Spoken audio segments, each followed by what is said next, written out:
Hello friends, हम आज पढ़ेंगे इमाइल दुर्कहीम का सिद्धांत, division of labour, social fact, suicide, religion and society. Emile Durkheim का सिद्धांत मीन्स कि श्रम का सिद्धांत, सामाजिक तथ्य, आत्महत्या और धर्म का सिद्धांत। धर्म को समाज के साथ जोड़ के पढ़ेंगे। ये चारों सिद्धांत हम इमाइल दुर्कहीम के सिद्धांत में एक एक करके पढ़ेंगे। ओके, तो सबसे पहले हम जानते हैं इमाइल दुर्कहीम, जो कि एक महान दार्शनिक और समाजशास्त्री थे। एक फ्रांसीसी दार्शनिक थे, फ्रांसीसी समाजशास्त्री थे, जिन्होंने समाजशास्त्र का अध्ययन दो आधारों पे किया, प्रत्यक्षवाद और प्रकार्यवाद। हम इनको प्रत्यक्षवादी भी कहते हैं, प्रकार्यवादी भी कहते हैं। एक तरह से देखा जाए तो ये दोनों एक दूसरे के ऐसे जुड़े हुए हैं, अंतर्निहित है। तो प्रत्यक्षवाद का मतलब क्या होता है और प्रकार्यवाद का मतलब कि समाज में जो भी चीज़ें होती हैं वो सहयोग पे आधारित होती हैं। तो इन्होंने जो भी अपना सिद्धांत दिया, सहयोग पे बल दिया। और प्रत्यक्षवाद मीन्स कि विज्ञान की धारा पे समाज का अध्ययन करना, विज्ञान की नज़रिए से समाज को देखना और उसी के अनुसार अध्ययन करना मीन्स कि प्रत्यक्षवाद होता है। और ऐसा मानने वालों को हम प्रत्यक्षवादी कहते हैं। हम देखेंगे कि जब दुर्कहीम आए तो इनसे पहले कौन कौन आया जिन्होंने प्रत्यक्षवाद को समाज से जोड़ा और एक विषय वस्तु बनाने के बारे में सोचा। तो पहले हम उनको जान लेंगे। ओके, तो इनसे पहले आए Saint Simon, Auguste Comte and Herbert Spencer. ये तीन लोग आए किससे पहले, हमारे दुर्कहीम जी से पहले आए, जिन्होंने प्रत्यक्षवाद के बारे में बताया। तो प्रत्यक्षवाद होता क्या है, तो ये समाज का एक ऐसा दृष्टिकोण है जो समाज शास्त्र को प्राकृतिक विज्ञानों की धारा पर विकास करने का या विकसित करने का प्रयत्न करता है। प्राकृतिक विज्ञान मीन्स कि भौतिक विज्ञान, रासायनिक विज्ञान और जीव विज्ञान। इन्हीं के आधार पे जैसे ये तीनों विज्ञान जो हैं, प्राकृतिक विज्ञान, ये प्रकृति में होने वाली घटनाओं का अध्ययन करते हैं, वैसे ही ये प्रत्यक्षवादी कहते हैं कि भाई जो समाज में घटनाएं होंगी उसी तौर तरीक़ों से हम उनका अध्ययन करेंगे, उसी विज्ञान की धारा पर। तो प्रारंभिक समाजशास्त्र का जो विकास होता है ना, वो इसी तरह होता है, विज्ञान की धारा पर। और जो समाजशास्त्री समाजशास्त्र को प्राकृतिक विज्ञानों की तरह विकसित करना चाहते थे, उन्हें हम प्रत्यक्षवादी कहते हैं। तो प्रत्यक्षवादी में सबसे पहले हमारे सेंट साइमन आते हैं, देन अगस्त कॉम्टे आते हैं, देन हमारे हर्बर्ट स्पेंसर आते हैं, उसके बाद आ जाते हैं हमारे लोकप्रिय समाजशास्त्री इमाइल दुर्कहीम।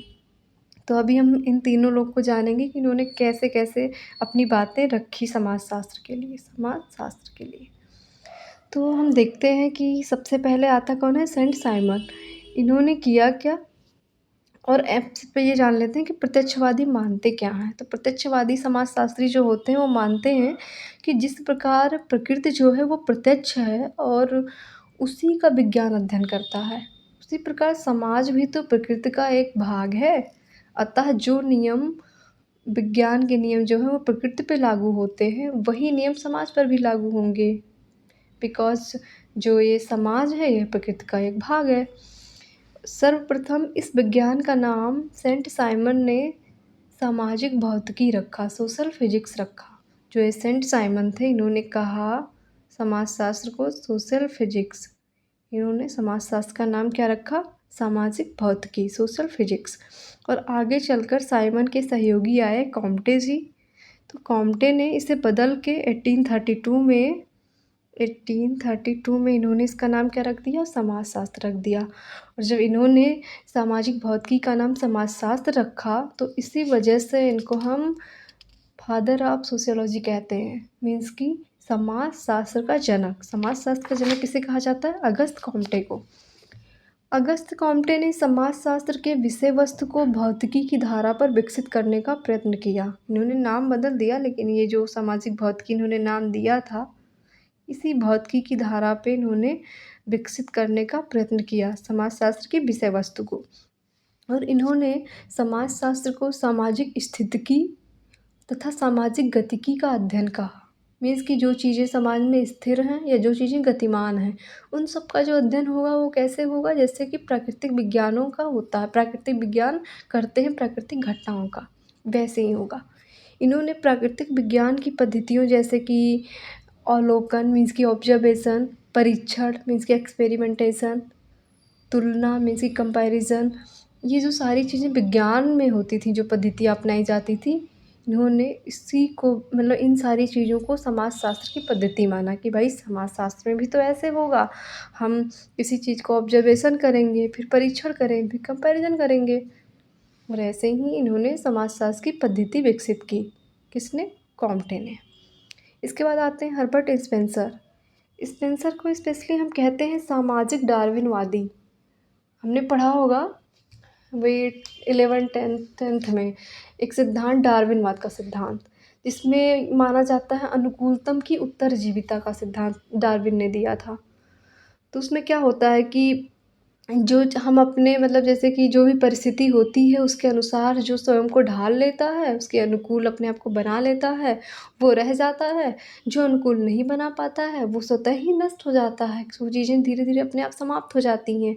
ऐसा डार्विन मानते हैं, डार्विन का ये सिद्धांत मानता है अनुकूलतम की उत्तरजीविता। तो जो हमारे स्पेंसर साहब हैं वो कहते हैं कि ऐसे ही तो समाज है। समाज में ऐसी संस्थाएँ होती हैं जो समय के अनुसार अपने आप को नहीं ढाल पाती हैं। बहुत सारी ऐसी सामाजिक इकाइयाँ हैं, संस्थाएँ हैं, जो अपने आप को समय के अनुसार नहीं ढाल पाती हैं।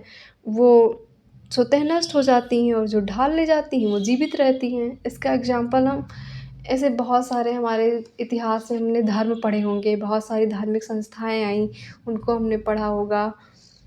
जैसे कि अभी हम देखेंगे क्या कहते हैं ये ब्रह्म समाज, आर्य समाज, धीरे-धीरे हम देखते हैं ना कि ब्रह्म समाज ऐसे धीरे-धीरे टूट रहा होता है, कई सारे भागों में बँट रहा होता है। वो साधारण ब्रह्म समाज बन जाता है, आदि ब्रह्म समाज बन जाता है, मतलब सबका अपना-अपना अलग-अलग वो होता चला जाता है। कुछ दिन के बाद उसका लोप होके दूसरा चीज़ आ जाता है।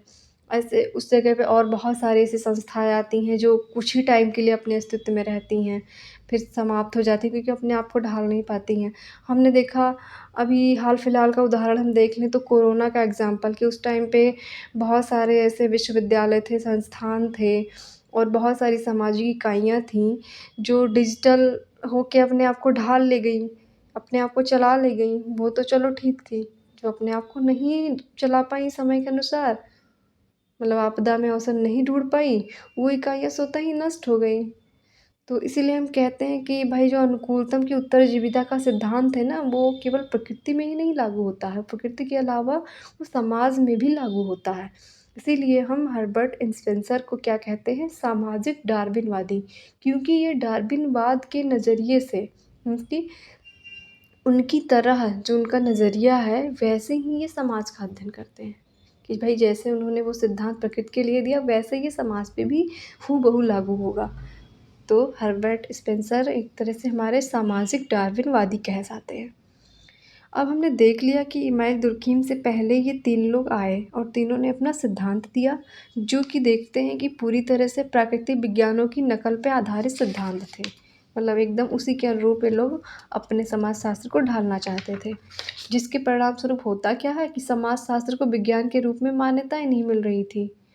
तो दुर्कहीम ने महसूस किया कि जब तक समाजशास्त्र जो है वो कोई नई विषय वस्तु नहीं देगा, तब तक इसे विज्ञान के रूप में मान्यता नहीं मिल पाएगी, मतलब नहीं दिलाई जाएगी। और इसके बाद दुर्कहीम जी आए और इन्होंने गहन चिंतन किया और इन्होंने एक बुक लिखी, the rules of sociological method, the rules of sociological method, जिसमें इन्होंने समाजशास्त्र की विषय वस्तु को निर्धारित किया और कहा कि समाजशास्त्र जो है वो सामाजिक तथ्यों का अध्ययन है, सामाजिक तथ्य का अध्ययन है। Sociology is the study of social facts. और यहाँ पे सामाजिक तथ्य से तात्पर्य क्या है इनका? वो ये है कि व्यक्ति के जो व्यवहार है और क्रिया के जो पक्ष हैं, मीन्स कि व्यक्ति अपने आम जीवन में रहता कैसे है, क्या बिहेवियर करता है अपने समाज में एक दूसरे के साथ, और वो क्या क्रिया करता है जब आपस में बातचीत करते हैं लोग, तो कैसे इंटरेक्ट करते हैं, उनका जो पक्ष है उसमें 3 कारक निहित होते हैं, बाह्यता, बाध्यता और सामान्यता। और इन्हीं 3 कारकों पे हमारा ये सामाजिक तथ्य जो है ये आधारित होता है। और समाजशास्त्र क्या है, इसी का अध्ययन करता है। इन्होंने स्टेटमेंट क्या दिया, समाजशास्त्र जो है वो सामाजिक तथ्यों का अध्ययन है। अब हम देख लेंगे बाह्यता, बाध्यता और सामान्यता क्या है। मीन्स कि पूरे समाजशास्त्र को इन्होंने इसी पे टिका दिया कि भाई ये तीनों सामाजिक तथ्य हैं और इन्हीं का अध्ययन तो समाजशास्त्र पूरा करता है और इसी के आधार पे अपने निष्कर्ष देता है। तो अब इन तीनों को हम समझ लेंगे, बाह्यता, बाध्यता और सामान्यता। बाह्यता, बाध्यता एंड सामान्यता। हम देखते हैं कि बाह्यता जो है ये कैसा सामाजिक तथ्य है, तो इसमें जो होता है ना कि ये व्यक्ति से बाह्य तथा स्वतंत्र होता है। ये बाह्यता के जो लक्षण हैं व्यक्ति से बाह्य और स्वतंत्र होते हैं, मतलब ये व्यक्ति पे निर्भर नहीं करते हैं, व्यक्ति से स्वतंत्र होते हैं। अर्थात ये व्यक्ति के जन्म से पहले ही अस्तित्व में आ जाते हैं और जैसे ही व्यक्ति का जन्म होता है उस पर ये आरोपित हो जाते हैं। मीन्स कि व्यक्ति जैसे ही जन्म लिया उसको तुरंत पता हो गया अब भाई ये किस कास्ट में जन्म लिया है, अब ये कैसे कैसे चीज़ें इसे करनी होंगी। अब ये लड़का है कि लड़की है तो इस वाले चीज़ का इसको पालन करना रहेगा धीरे धीरे, क्योंकि जन्म लिया तो ऐसा कुछ था नहीं, ना वो क्षत्रिय था, ना शूद्र था, ना वैश्य था, ना ब्राह्मण था। लेकिन जैसे ही जन्म लिया तुरंत ये निर्धारित हो गया, लड़का लड़की तो वैसे भी कि मतलब वो तो चलो ठीक है बायोलॉजिकल फैक्टर होता है, लेकिन वो करेंगे क्या समाज में आके, क्या क्या चीज़ें होंगी वो ऑलरेडी निर्धारित हो जाती हैं कि भाई लड़की है तो उसके बाल बड़े रहेंगे, लड़का है तो वो भाई बड़े बाल नहीं रख सकता है तो छोटे बाल रखेगा, लड़की है तो ये खिलौने खेलेगी, लड़का है तो ये करेगा, मतलब सारा कुछ डिसाइड हो जाता है ऑलरेडी। तो ये सब चीज़ें तो चलो ठीक है बाद में होती हैं, लेकिन तुरंत क्या क्या चीज़ें डिसाइड हो जाती हैं, किस जाति में जन्म लिया, इस जात में जन्म लिया, कौन सा इसका धर्म अब हो जाएगा, विवाह कहाँ कहाँ इसका हो सकता है, मतलब किस कैसे होगा। बहुत सारी चीज़ें हैं जो हमारे जन्म से होता है कि तुरंत आरोपित हो जाती हैं। इसीलिए दुर्खिम जो ये बाह्यता सामाजिक तथ्य का जो ये कारक है इसे क्या मानते हैं, स्वजन्मा। ये व्यक्ति के जन्म के साथ साथ ही जन्म ले लेते हैं, सुई जनरेसिस, सुई जनरेसिस। इसके बाद सेकेंड टर्म हमारा आता है बाध्यता। बाध्यता का मतलब होता है कि ऐसे सामाजिक तथ्य जो व्यक्ति पे मतलब बाध्यकारी होते हैं, अर्थात ये व्यक्ति की इच्छा पर निर्भर नहीं करता है कि वो उसका पालन करेगा या नहीं करेगा। मतलब ऐसा नहीं है येस और नो ये डिसाइड करने का अधिकार व्यक्ति का है नहीं, उसको तो ये करना ही पड़ेगा। मतलब यहाँ पे ही आ गया, करना है तो करना है, मतलब वो सोच भी नहीं सकता है कि नहीं करेगा। जैसे कि एग्जांपल ले लें विवाह, भाई ये अब व्यक्ति जन्म लिया, अब ये इसके बाद ये अपने आप से बाध्य हो गया कि अब तुमको करना है तो करना है। अब ये बात कहते हैं कि दुखीम जी बताते हैं कि जो सामाजिक तथ्य बाध्यकारी होने के बावजूद भी व्यक्ति को प्रतीत नहीं होते हैं, क्योंकि व्यक्ति का सामाजिकरण हो जाता है। और सामाजिकरण की प्रक्रिया में होता क्या है कि बहुत सारे ऐसे गुण होते हैं जो व्यक्ति अंतर्निहित कर लेता है। मीन्स कि वो अंतर्निहित का मतलब अपने अंदर उसके आ ही जाता है कि वो इसका कर्तव्य है। अब भाई ये 25 से ऊपर जा रहा है, विवाह नहीं करेगा तो इस समाज को मुँह कैसे दिखाएगा, क्योंकि अब हर पीढ़ी से लोग पीढ़ी दर पीढ़ी अगल बगल रिश्तेदार आगे पीछे सब करते आ रहे हैं, सब कर रहे हैं, सब कर रहे हैं, इधर वाले भी कर रहे हैं, इधर वाले भी कर रहे हैं, इधर वाले भी कर रहे हैं, तो हमको भी तो करना है, ये तो हमारा कर्तव्य है। नहीं करेंगे तो भाई हम कैसे पितृ ऋण से मुक्त होंगे, बच्चे नहीं रहेंगे, हम विवाह नहीं करेंगे तो बच्चे नहीं होंगे, बच्चे नहीं होंगे तो भाई हम पितृ ऋण से मुक्त कैसे होंगे। वो कई तरह के जो ऋण होते हैं हमने इतिहास में पढ़ा होगा कि इन सब से हम मुक्त कैसे होंगे, हम गुरु ऋण कैसे, ये तो चलो हमने चुका दिया था, लेकिन इसके बाद हमने जो यहाँ पे पढ़ा कि ये ऋण भी हमें करना पड़ता है, ये हम कैसे करेंगे। तो उनको लगता है व्यक्ति को कि भाई ये तो हमारा कर्तव्य है। इस तरह दुर्खिम कहते हैं कि इस तरह उसका सामाजिकरण हो जाता है।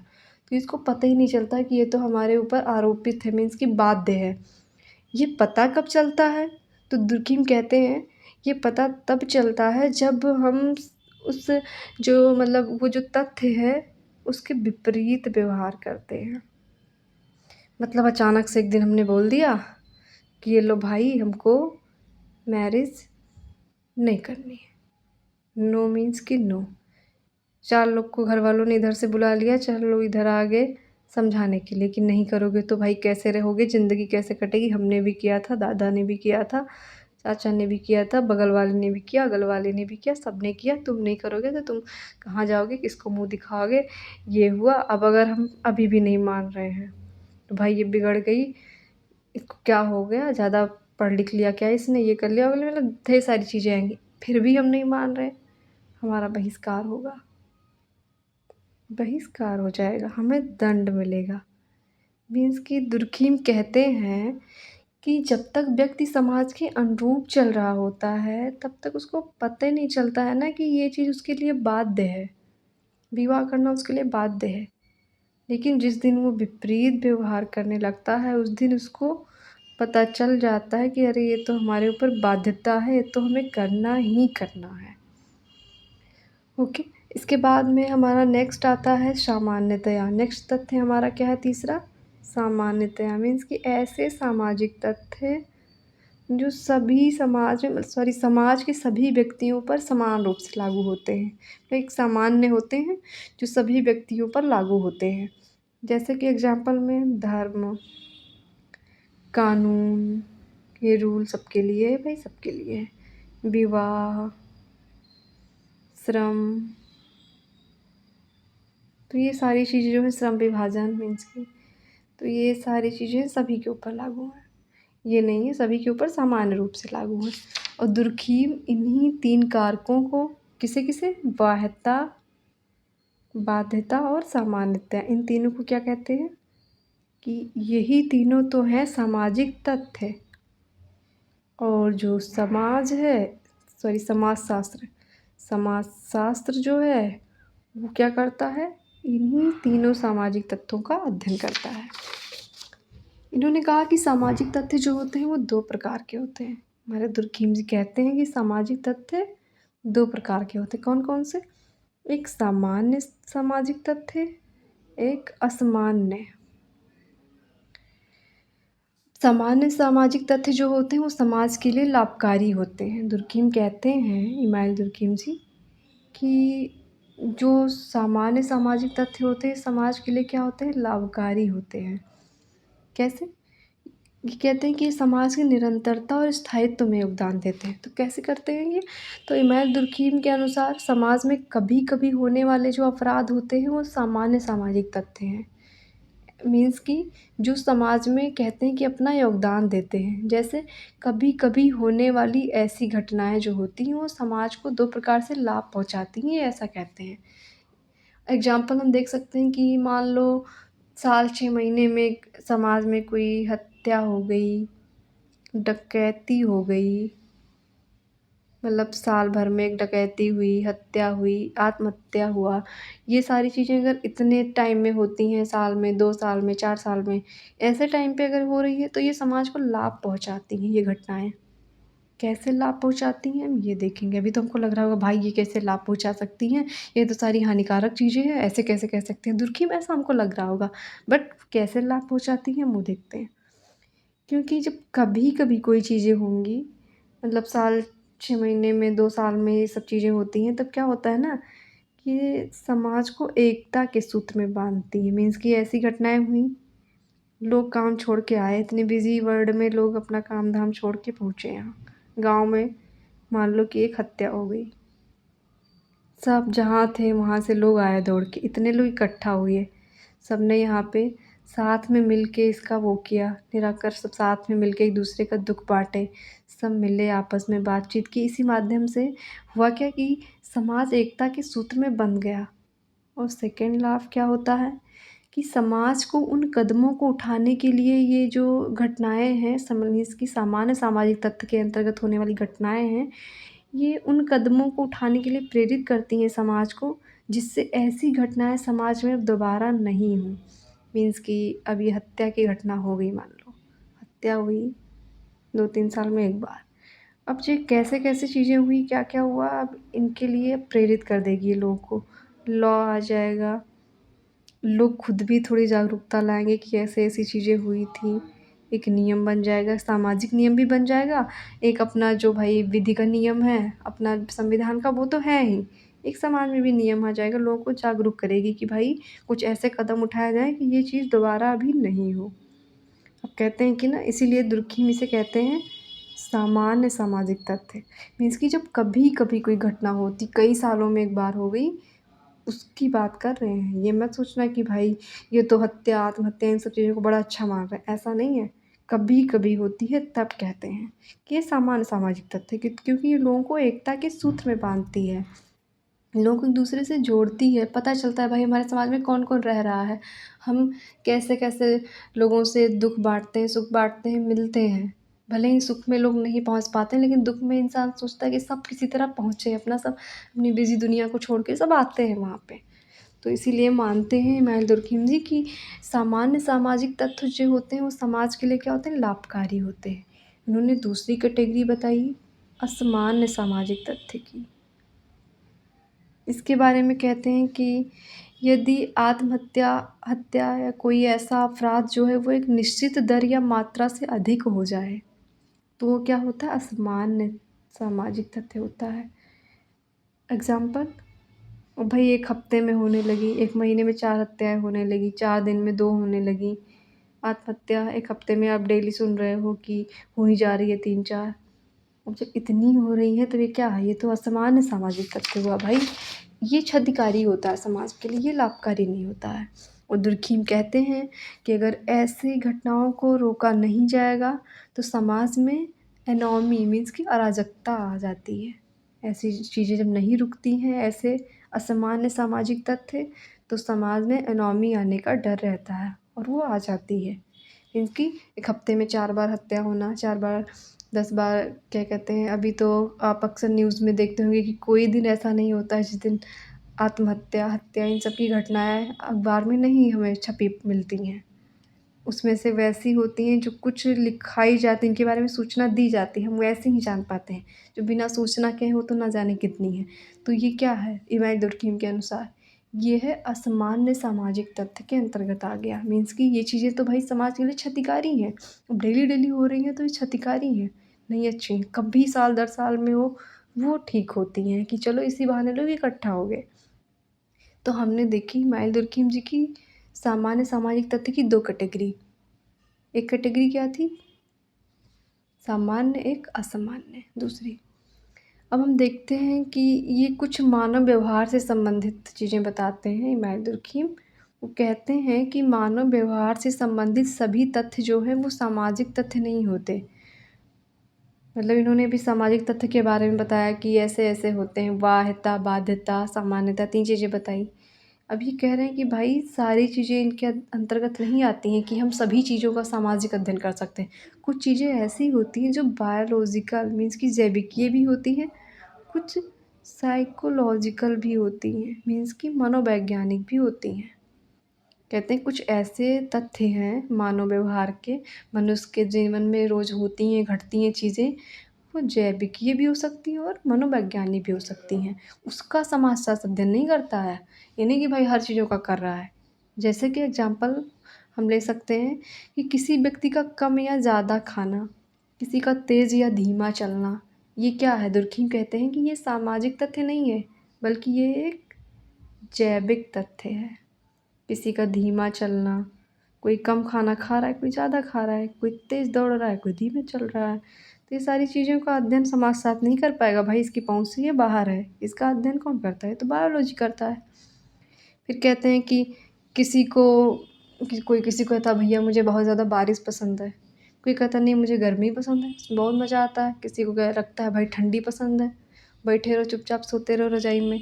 तो ये कहते हैं कि अब इसका अध्ययन तो समाजशास्त्र नहीं कर पाएगा, इमानुएल दुर्कheim कहते हैं। ये तो एक साइकोलॉजिकल मीन्स कि मनोवैज्ञानिक तथ्य है, क्योंकि सबकी पसंद और नापसंद उसकी अपनी मनोवृत्ति पर निर्भर करता है। अब इसका समाज से क्या लेना-देना, ये तो भाई उसका अपना अलग हो गया। तो कहते हैं कि कुछ चीज़ें ऐसी होती हैं मनुष्य के जीवन में उसके व्यवहार की, जो कि जैविक भी हो सकती है, मनोवैज्ञानिक भी हो सकती है। वो एकदम सामाजिक चीज़ों से परे होती है, मीन्स कि सामाजिक तथ्य से परे होती है। अर्थात अगर उससे परे हैं तो उसका अध्ययन समाजशास्त्र ना करके कौन करेगा? मनोविज्ञान और जीव विज्ञान करेगा। और इसके बाद में ये कहते हैं कि समाजशास्त्र इन दोनों चीज़ों का अध्ययन नहीं करता है। और इमाइल दुर्खीम के अनुसार जो सामाजिक तथ्य हैं वो व्यक्ति से स्वतंत्र या बाह्य होते हैं। मीन्स स्वतंत्र हैं तो क्या है कि वो व्यक्ति पे निर्भर नहीं करते हैं। इनकी प्रकृति जो होती है वो बाध्यकारी या सामान्य होती है। अर्थात जो हम ये साइकोलॉजिकल बायोलॉजिकल तथ्य बता रहे हैं, सीधा सीधा ये यही बताना चाह रहे हैं कि भाई इनका अध्ययन समाजशास्त्र नहीं कर पाएगा। जैसे कि हमने उदाहरण भी दिया। अब इन्होंने तो अपना सामाजिक तथ्य का सिद्धांत दे दिया, लेकिन अब इसकी आलोचना भी तो होगी। हम देख लेते हैं आलोचना क्या है।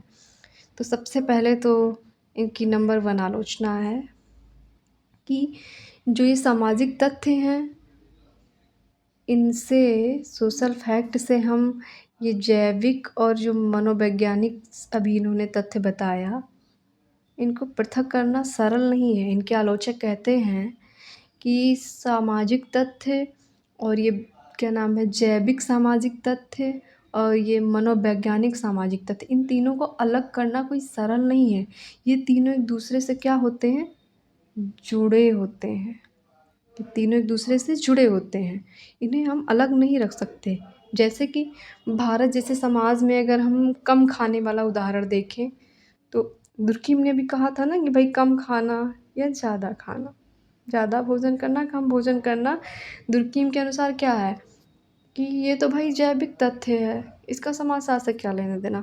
बट इनके आलोचक कहते हैं नहीं, ऐसा कैसे हो सकता है भाई। भारत में जो हमारा भारतीय समाज है वहाँ पे महिलाओं को अक्सर हम देखते हैं कि पुरुषों की तुलना में कम खाना खाती हैं महिलाएं। अब हम ये हमेशा जैविक नहीं हो सकता, मीन्स कि बायोलॉजिकल स्टेटमेंट नहीं हो सकता। ये मीन्स कि जैविक तथ्य नहीं हो सकता कि भाई ये हमेशा कम ही खाना खाएगी। ये हमारा सामाजिक भी तो हो सकता है। भारत जैसे समाज में जैसे कि घर में एक महिला खाना बनाती है, मम्मी मान लो ये खाना बना रही हैं, अब सब खाना खा रहे हैं। हमारे यहाँ हम मतलब हमने देखा होगा भारतीय समाज में ऐसा माना जाता है कि जो खाना बनाता है लास्ट में खा रहा होता है। अब उसने खाना परोसा, यहाँ पे मान लो एक ही बच रहा है रोटी, 2 ही बच रही है, जो भी बच रही है उतना ही वो खा लिया। अब कौन जाके भाई और ज़्यादा अपने लिए बनाए। इसने इतना इन सबको खिला दिया, सब खुश हो गए, उसी से इसका पेट भर गया, इसने खा लिया, ये हो गया। तो इनके जो आलोचक कहते हैं भाई भारतीय समाज की महिलाएं अगर जब कम खाना खाती हैं तो ये कोई जैविक तथ्य नहीं है। मीन्स कि पूरी तरह से हम जैविक नहीं कह सकते। किसी किसी का चलो अपनी इच्छा पे हुआ, लेकिन सबका हम नहीं कह सकते कि अपनी इच्छा पे हुआ। बहुत कई दिन उनकी इच्छा पे होता होगा, लेकिन कई बार ये ऐसा क्या होता है कि सामाजिक परिस्थिति भी होती है, क्योंकि एक नियम होता है कि सबको खाना खिलाने के बाद वो खाना खाएगी।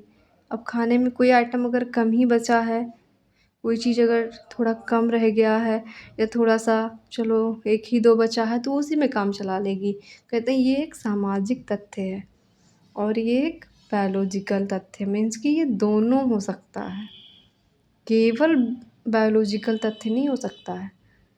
तो इनके आलोचक यही कहते हैं। जैसे कि एक उदाहरण ये भी कहते हैं, मनोवैज्ञानिक का भी देते हैं कि भाई ये जो मनोवैज्ञानिक तथ्य को आपने अलग कर दिया, ये साइको जो आपने बताया कि इसका अध्ययन समाजशास्त्र नहीं करता है, सामाजिक तथ्य ये नहीं होते हैं, उससे पृथक होते हैं, तो ये कैसे होता है?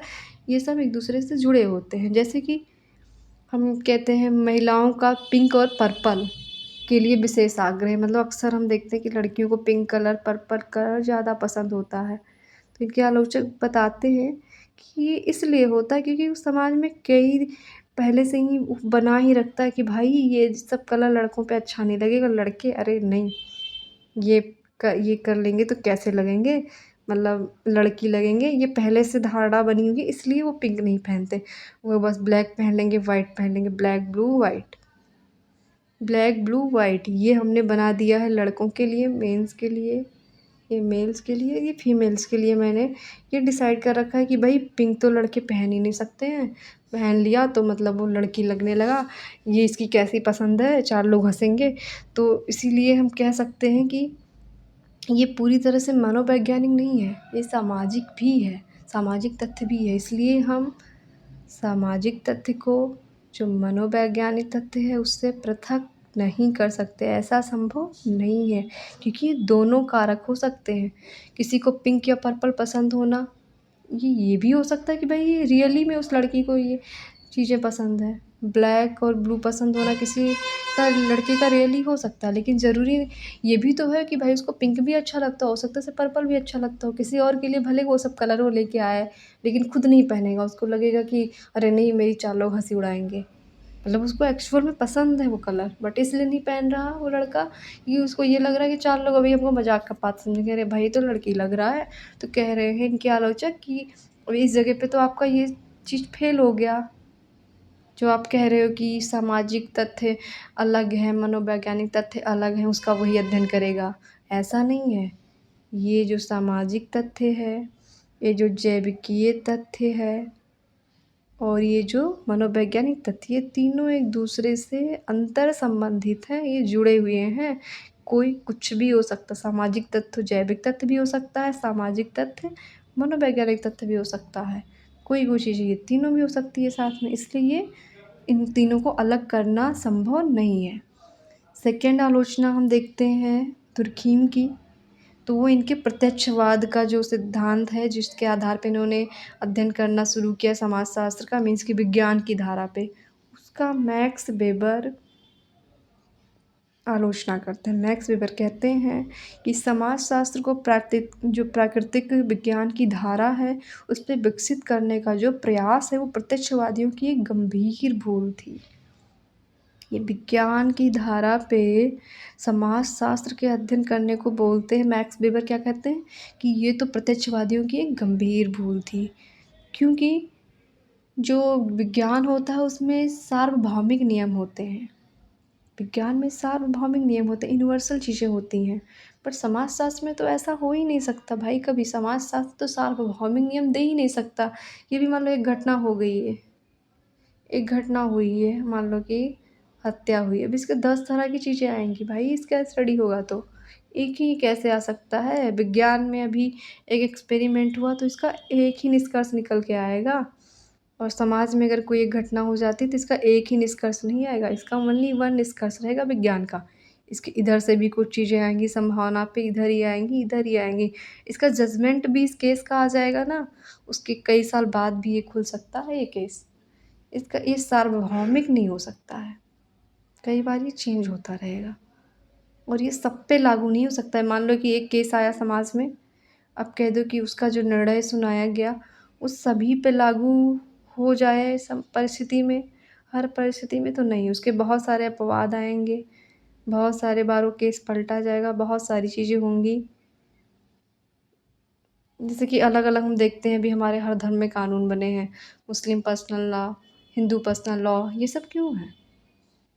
क्योंकि बस सीधा सीधा हम मान सकते हैं जो मैक्स वेबर कहना चाह रहे हैं कि भाई ये सार्वभौमिक नियम नहीं दे सकता है समाजशास्त्र विज्ञान की तरह। इसीलिए प्राकृतिक विज्ञान की धारा पे समाजशास्त्र को विकसित करने का जो प्रयास था वो प्रत्यक्षवादियों की एक गंभीर भूल थी। नेक्स्ट आलोचक हम देखते हैं टीमा सेफ। टीमा सेफ आते हैं। टीमा सेफ मानते हैं कि जो दुर्खीम का विचार है वो अवैज्ञानिक है, क्योंकि मानव को सुझाव और मार्गदर्शन आदि भी तो दिया जा सकता है, मतलब आदि तो दिया जा सकता है लेकिन उसे बाध्य नहीं किया जा सकता है। जो इन्होंने सामाजिक तथ्यों को बाध्यकारी बताया था, तो क्या कि भाई आप जो कह रहे हो कि बाध्यकारी होते हैं, बहुत सारी चीज़ें होती हैं, विवाह करना, धर्म को मानना, कानून को मानना, ये चीज़ें व्यक्ति के लिए बाध्यकारी होती हैं, तो ऐसा नहीं है। हम उसे सुझाव और मार्गदर्शन दे सकते हैं, लेकिन उसे बाध्य कहाँ कर पाते हैं। बहुत सारी चीज़ें आपने लागू कर रखी, ये नहीं करना, ये नहीं, ये ऐसे करना, ये करना ही है, लेकिन व्यक्ति तो इसके विपरीत जाता है और करता भी है, इसीलिए कहाँ बाध्य है। कहते हैं हम सिर्फ उसे सुझाव और मार्गदर्शन दे सकते, उसे बाध्य नहीं कर सकते हैं।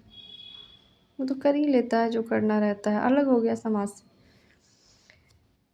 नेक्स्ट जॉर्ज कैटलिन आते हैं इनके आलोचक में, जो मानते हैं कि जो ये आपने सामाजिक तथ्य था, आपने बताया कि बाध्यकारी होते हैं, असामान्य होते हैं, तो एक कहते हैं कि जो सामाजिक तथ्य है वो एक सीमा से ज़्यादा बाध्यकारी और असामान्य नहीं हो सकते हैं, क्योंकि व्यक्ति इन्हें ना मानने के तरीके ढूंढ निकालता है। जैसे आपने एक रूल लागू किया, हम अंतरजातीय विवाह मान लो हम नहीं कर सकते हैं, हमारा जो समाज है उसके इर्द गिर्द ये नियम, मान लो कि हमारी पंचायत ने ये नियम दे रखा था, हमारे समाज में ये पंचायत है कहती है हम अंतरजातीय विवाह नहीं कर सकते हैं, क्योंकि हम बहिष्कृत हो जाएंगे, अपने जात बिरादरी में हमारा हुक्का पानी बंद हो जाएगा। पहले पंचायतें होती थी तो ये नियम होता था, हुक्का पानी भाई किसका बंद है किसका चल रहा है, ऐसे होता था। तो कहते हैं कि व्यक्ति जो है ना वो एक सीमा से ज़्यादा व्यक्ति पे चीज़ें बाध्यकारी नहीं हो सकती, क्योंकि वो ना मानने के तरीके ढूंढ ही निकालता है। भाई उसको करना है कर लेगा अंतरजातीय विवाह, कोई ना कोई उसका तरीका वो निकाल लेगा, नियम कानून ले आएगा समाज में, बिल पास हो जाएगा। समाज नहीं मान रहा होगा तो वो अपना कानूनी तरीके से कर लेगा, उसके अनुसार वो लीगल रहेगा उसका, मतलब कोई ना कोई तरीका तो ढूंढ ही लेगा, कोर्ट मैरिज कर लेगा इंसान, भाई नहीं मान रहे हो तो। और यही कारण है कि प्रत्येक समाज में कई कानूनों को तोड़ने का डर अधिक होता है, क्योंकि हर चीज़ का एक विकल्प हो गया है। अब ये नहीं है कि भाई जो हम निर्धारित पहले से चीज़ें चली आ रही थी वही चलेंगी। तो जॉर्ज कैटलिन ऐसा मानते हैं कि एक सीमा से ज़्यादा कोई भी चीज़ें जो है सामाजिक तथ्य की वो बाध्यकारी और असामान्य नहीं हो सकती हैं। तो हमने देखी इमैनुएल दुर्खीम जी की आलोचना। अब हम देखेंगे इनकी थ्योरी देखी, इनकी आलोचना देखी, अब हम इनका निष्कर्ष पढ़ लेंगे सामाजिक तथ्य का हम निष्कर्ष जान लेंगे। तो इमैनुएल दुर्खीम से पहले हुआ क्या कि समाजशास्त्र एक विज्ञान के रूप में स्वयं को स्थापित करने के लिए संघर्षरत था, ऐसा हमने देखा। फिर हमने देखा कि प्रत्यक्षवाद में हम समस्याएं आईं, जैसे कि प्राकृतिक विज्ञानों पर समाजशास्त्र की अत्यधिक निर्भरता जो उसे स्वतंत्र रूप नहीं दे पा रही थी। सेकंड समस्या आई कि सामाजिक तथ्यों को मनोवैज्ञानिक तत्वों से पृथक करना, क्योंकि समाजशास्त्र और मनोविज्ञान का अध्ययन करते हैं, ऐसे में उनके विषय वस्तु को पृथक करना चुनौतीपूर्ण था। मतलब ऐसी बहुत सारी समस्या आई। तो दुर्खीम ने सामाजिक तथ्य के द्वारा इन दोनों समस्याओं का समाधान निकाला, और यही कारण है कि एक बोर्डेक्स विश्वविद्यालय फ्रांस का है जिसने दुर्खीम को इस विज्ञान का प्रथम प्राध्यापक होने का न्योता दिया। मीन्स कि जब दुर्खीम जी ने मनोवैज्ञानिक और सामाजिक चीज़ों को अलग अलग करके अध्ययन किया, तो इसी वजह से जो बोर्डेक्स विश्वविद्यालय फ्रांस का था उसने दुर्खीम को इस विज्ञान का प्रथम प्राध्यापक होने का न्योता दिया, और यहीं से समाजशास्त्र एक विज्ञान के रूप में स्थापित हो गया। व्यवहारिक रूप में मानव व्यवहार जटिल होता है जिसे बिल्कुल पृथक करना संभव नहीं है, परंतु सैद्धांतिक रूप से देखा जाए तो चाहे सामाजिक तथ्य हो, बायोलॉजिकल तथ्य हो, मीन्स कि बायोलॉजिकल सामाजिक तथ्य हो, या साइकोलॉजिकल सामाजिक तथ्य हो, मीन्स कि मनोवैज्ञानिक सामाजिक तथ्य, इन तीनों को सैद्धांतिक रूप से तो अलग किया ही जा सकता है। मानव व्यवहार में हालांकि थोड़ा जटिल है, और इन्हीं सब योगदानों की वजह से इमैनुएल दुर्खीम को आधुनिक समाजशास्त्र का पिता कहते हैं। हमने अभी क्या पढ़ा था सबसे पहले कि अगस्त कॉम्टे को समाजशास्त्र का जनक कहा जाता है, परंतु इमैनुएल दुर्खीम जी का सिद्धांत पढ़ने के बाद और इनके योगदान के कारण इनको आधुनिक समाजशास्त्र का जनक कहा जाता है। सो फ्रेंड्स, आज हमने इमैनुएल दुर्खीम का सामाजिक तथ्य पढ़ा और प्रत्यक्षवाद को जाना। हमने Saint Simon, Auguste Comte, Herbert Spencer के बारे में पढ़ा। सो हम कल पढ़ेंगे इनका नेक्स्ट सिद्धांत आत्महत्या इमैनुएल दुर्खीम का। आज के लिए बस इतना ही। Thank you, bye bye.